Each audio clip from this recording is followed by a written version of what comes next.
Bayo Festival of the City of Manila. One of the most awaited festivals in the month of January is the Lagbayo Festival or the Santo Niño de Tondo. It is the biggest event in Manila, participated by thousands of devotees every year. The event kicks off with a traditional procession of devotees dancing on the street while carrying images of the child Jesus. A pagoda carrying an old image, Santo Niño, will lead a parade with 20 smaller boats. The fluvial celebration attracts thousands of tourists who came to hear the beat of the bass drums, visitors clad in colorful dresses, and the street dancers shouting, "Viva el Santo Niño!" From the city of Manila, the Pinas Olodum and B4s proudly presents the Lagbayo Festival!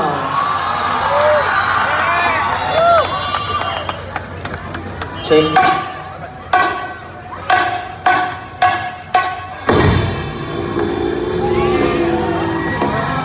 Taong 15, sa pamumuno ni Miguel Lopez de Legazpi, bitbit ng kanyang grupo ang Santo Niño ang patungo sa Luzon. Naisipan din ng mga Kastila na ilipat ang sentro ng kapangyarihan ng Espanya sa Maynila. Nakaharap nila ang naong hari ng Tondo na sila Kantula. Nakalauna din nagpapabilang bilang Kristiyano. Pagkatapos ng mga kaganapan, ganap nang ibinigay ang Santo Niño sa hari ng Tondo. At sa mismong kinatatayuan ng tahanan o karyaan ni Kantula, noon naisipang tayo ang simbahan ng Santo Niño de Tondo. Sa paglipas ng maraming taon, ay mas iningatan at pinalagahan ng mga taga-Tondo ang Santo Niño. Inaayusan at pinibilisan ang pilak na nilulunglong sa induno ng ginto. Kaya ito'y naging takong pansin sa mata ng mga matasamang loob, pinag-iintinisan at tinakaw sa loob mismo ng simbahan. Hulyo 14 taong 1972 na maganap ang makasaysayang pagkawala ng Santo Niño de Tondo.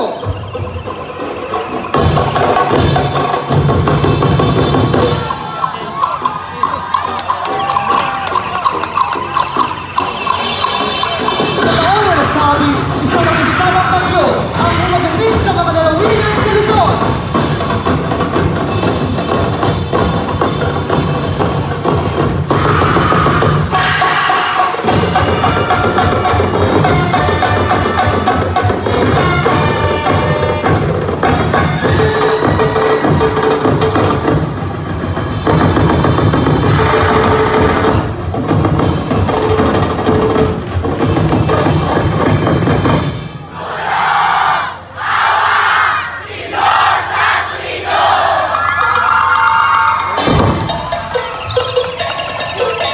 Kasabay ng pagbuhos ng malakas na ulan ay walang humpay na nananalangin ng mga deboto ng Santo Niño na muli itong maibalik sa kanyang harian.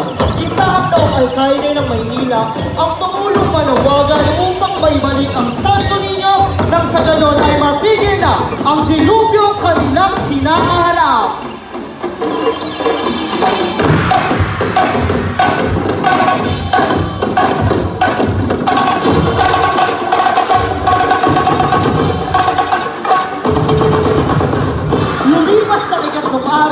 Sa tulong ng dating unang bilang at presidente ng ating bansa, ay unti-unti nakita at naibalik ang magkakaiwalay na parte ng Santo Niño at muli itong binuo.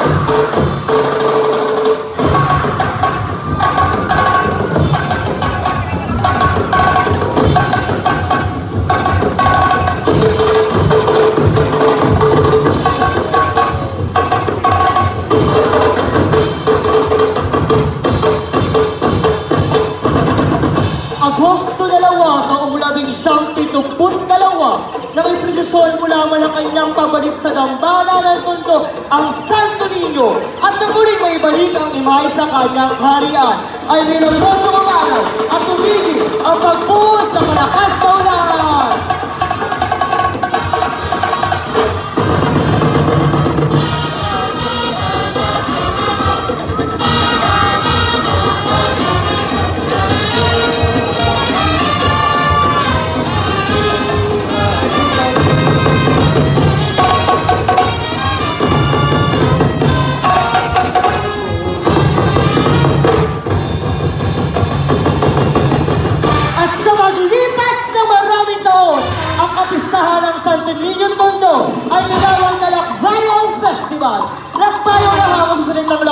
sayaw na dinadagsang ng libo-libo mga deboto.